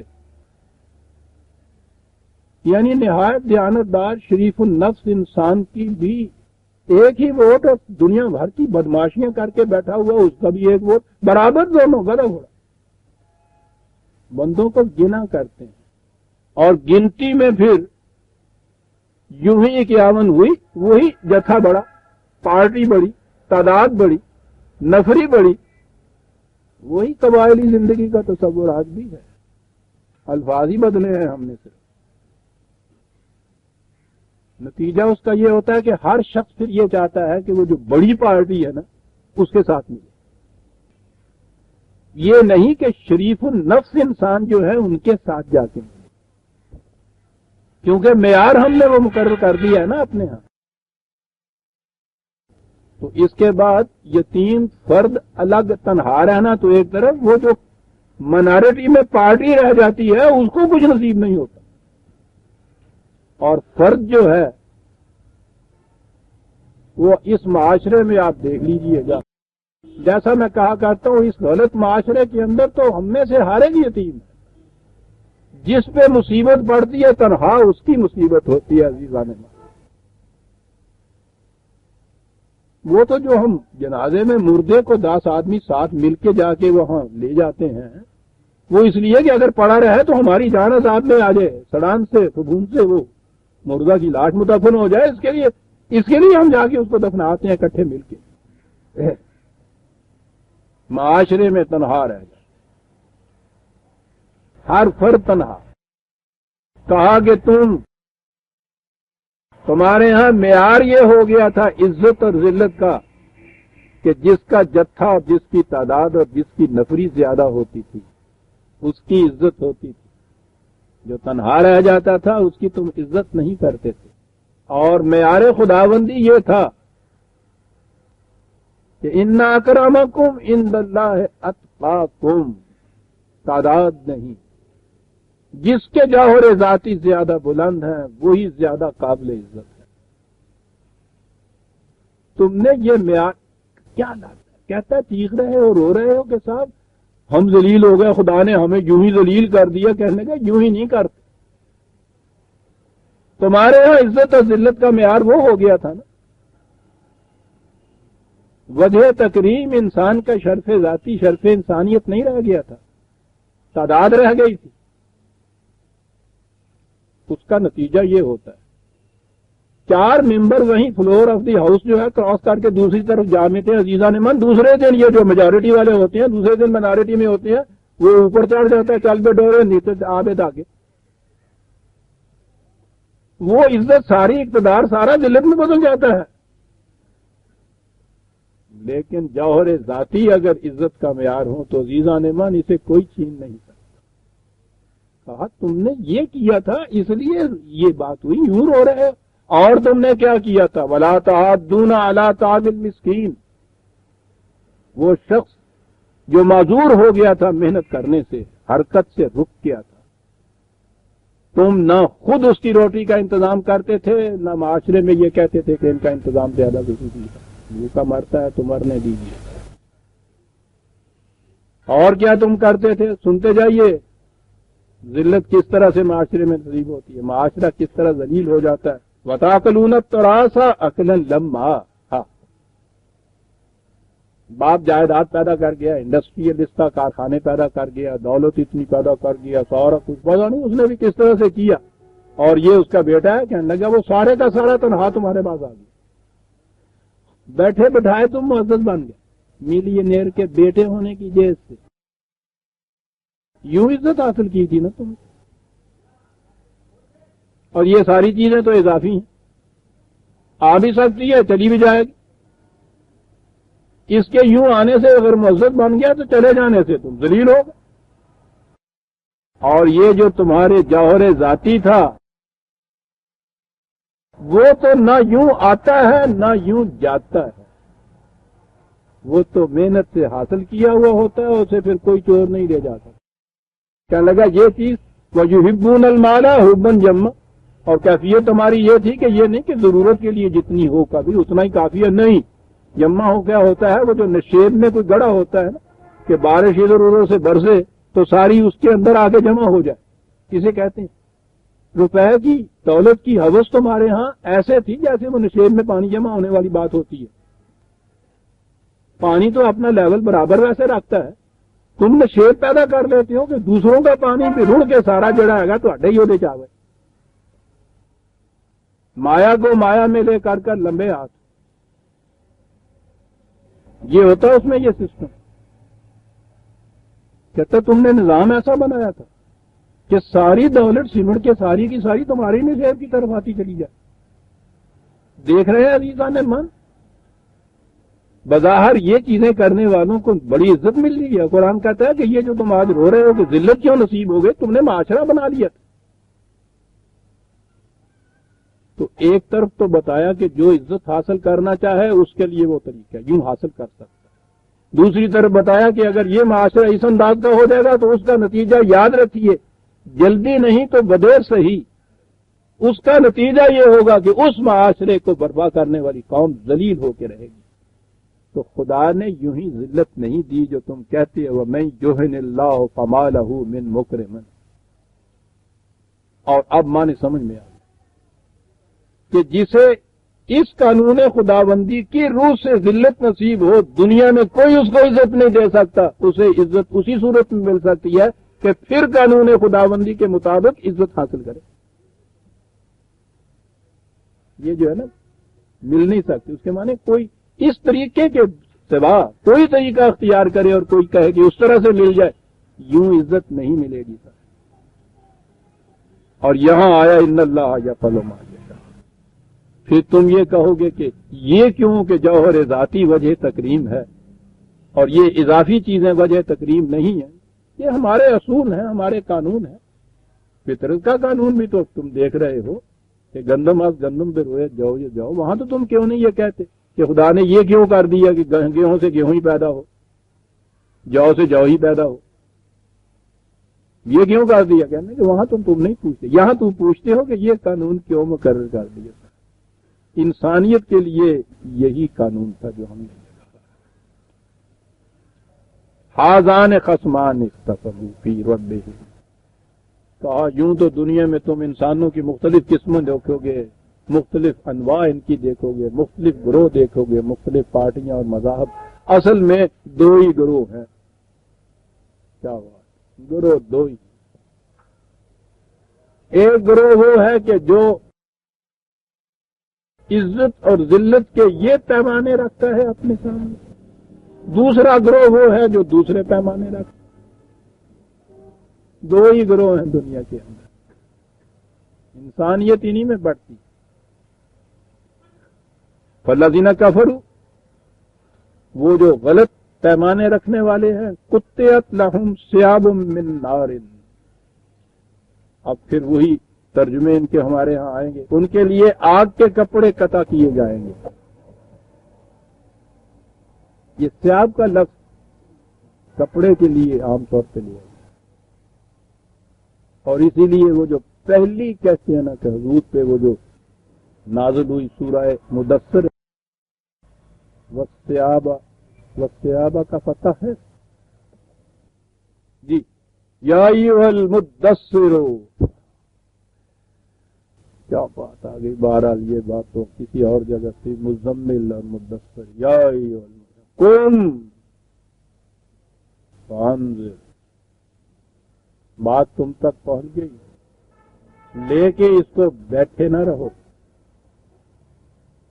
اٹھ اور عالم انسانیت کو آگاہ کر دے کہ جس روش پہ تم چلے جا رہے ہو ذلت کی اور تباہی کی منزل. اٹھ. یہ ہے رسالت عزیزان من. جو سمجھ جائے ان اقدار کو، پوچھو نہیں اس کی ذمہ داریاں کتنی بڑھ جاتی. تم فانذر وربک فکبر. کیا کر، عظمت اور بڑائی اور اقتدار اور بلندیاں صرف خدا کا قانون کے لیے رہ جائے. یہ نظام قائم کر. اور اس کے لیے اب پروگرام دیا جا رہا ہے. وَثِيَابَكَ فَطَهِّرْ. اب ہمارے ہاں ہوتا ہے کہ اپنے کپڑے پاک صاف رکھ. اور آگے اب وَالرُّجْزَ فَاهْجُرْ. اپنی پلیدیوں کو دور کر دے. آپ کہتے ہیں کچھ نہیں سمجھ. بس ثیاب کے معنی کیا کپڑے پتہ ہے، پھر کپڑے پاک رکھا تھا. یعنی یہ بھی پہلی وہی ہے. پہلے یہ ہے قم فانذر ربک فکبر. اندازہ لگاؤ پروگرام جو دیا گیا ہے، اور اس پروگرام کی تکمیل کے لیے کپڑے دھو لیا کر. عربی زبان میں عزیزان مان پروگرام ہے عزیز عزیز. ثیاب انسان کی شخصیت پوری کی پوری جو ہے اس کو کہتے ہیں. پوری پرسنالٹی، پوری شخصیت کو کہتے ہیں. ابتدا اٹھ کے کون دوسرے کو کہے گا؟ پہلی شرط یہ ہے کہ اپنی پرسنالٹی کو پاکیزہ اور مطہر بنا کے رکھ، پھر آگے کہو دوسرے سے. عزیزان من، یہ چیز مکینیکلی نہ کہنے کی ہے نہ سمجھنے کی ہے. یہ تو اپنے اندر پہلے ایک تغیر واقع کرنے کی بات ہے. اسی کی بات کو یہ اثر کر سکے گی آگے جا. رسول کے جسے منتخب کیا گیا تھا اس لیے کہ پرسنالٹی اتنی ہے، اس کو بھی جب یہ کہا گیا ہے قم، تو شرط عائد کر دی کہ اپنی شخصیت جو ہے پوری کی پوری پرسنالٹی کے لیے وہ یہ لفظ استعمال کیا کرتے تھے. اس کو پہلے مطہر اور پاکیزہ بنا، پھر اٹھ کے بات. یہاں وہی قطعت لہم ثیاب من نار. پوری کی پوری شخصیت ان کی پوری پرسنالٹی ان کی جہنم کے آگ میں جھلس رہی ہے. نار اللہ الموقدۃ التی تطلع علی الافئدہ، اس آگ میں کہ جس کے شعلے دلوں کو لپیٹ لیا کرتے ہیں.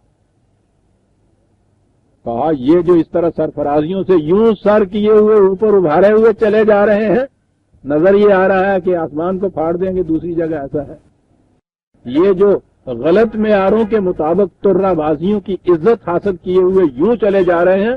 کہا صحیح معاشرہ آئے گا تو اس وقت تم دیکھو گے یو سب من فوق رؤوسہم الحمیم. بات تو یہ کہنے سی کہ وہ یوں سر جھک جائیں گے. یہ کیسے سر جھکیں گے؟ عجیب چیز بتائی. کسی کے سر پہ اوپر اگر اوپر سے کھولتا ہوا پانی ڈال دیا جائے تو خود بخود ہی وہ یوں ہو جاتا ہے. اس آگ کا ذکر آ رہا تھا نا، اس آگ کے لیے کہا یہ کہ یوں سمجھ لیے کہ اکڑے ہوئے چلا جا رہا ہے، یوں تو اوپر سے کسی نے کھولتا ہوا پانی تو اس پہ ڈالا، وہ خود ہی یوں ہو جاتا ہے. کہتا یہ ہو جائے گا. ہاں یوں سارو بہی معافی بطونہم والجلود. ترجمہ ہوتا ہے جی جو کچھ ان کے پیٹوں میں ہے اور جو کھالے ہیں ان کی گل جائیں گے. کوئی وہ تو مردے نو باہر رکھو تو تاں گل جانی ہے. جلود و بطون، جو کچھ ان کی داخلی دنیا میں ہے، جو کچھ ان کی ظاہری دنیا کے اندر ہے، سارے کا سارا گل کر کے فنا ہو جائے. وَلَهُمْ مَقَامِعُ مِنْ حَدِيدٍ، اور یہ وہ مقام آیا کہ یوں نہ باز آنے والے، یوں نہ رکنے والے. ترجمہ اس کا یہی ہے کہ لوہے کے گرز ہوں گے ان کے لیے کہ چپ جا لک جا جانے میری گرجا والے آئے نہیں ہے نا. اور وہ مقام گرزا والوں کا ہوتا ہے وہ قبر، وہاں لے جاتا ہے نا مقام میں.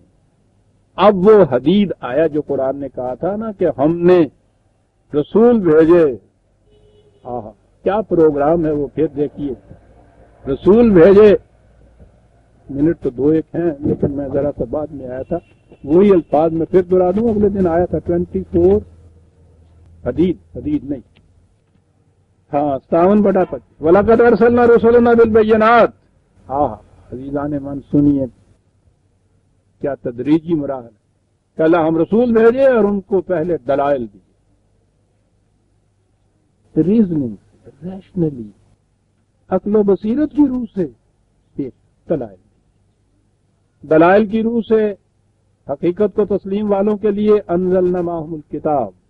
پھر ضابطۂ قوانین کہ بھائی اب اس قانون کے مطابق دلائل سے کنورشن ہو رہی ہے.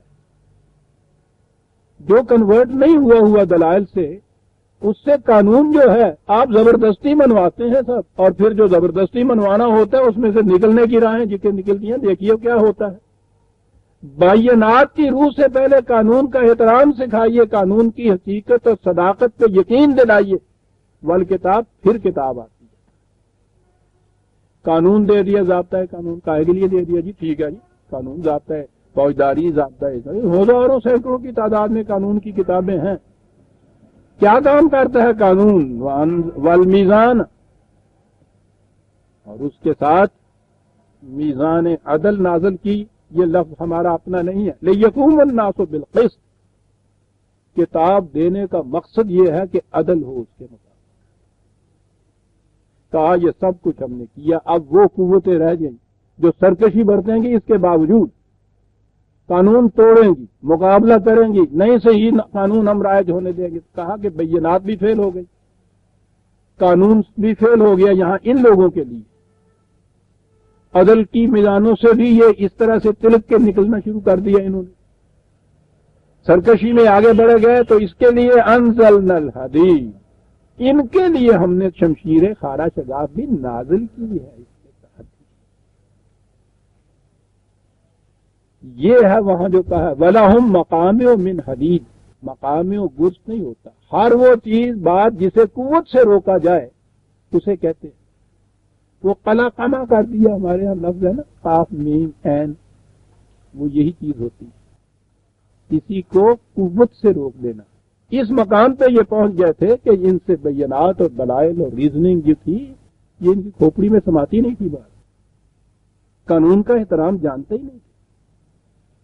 عدل کے متعلق بھی ہزار تجویزیں سوچتے تھے کہ کس طرح سے اس کو بھی ہم نے کسی طرح ڈیفائی کر جائیں گے.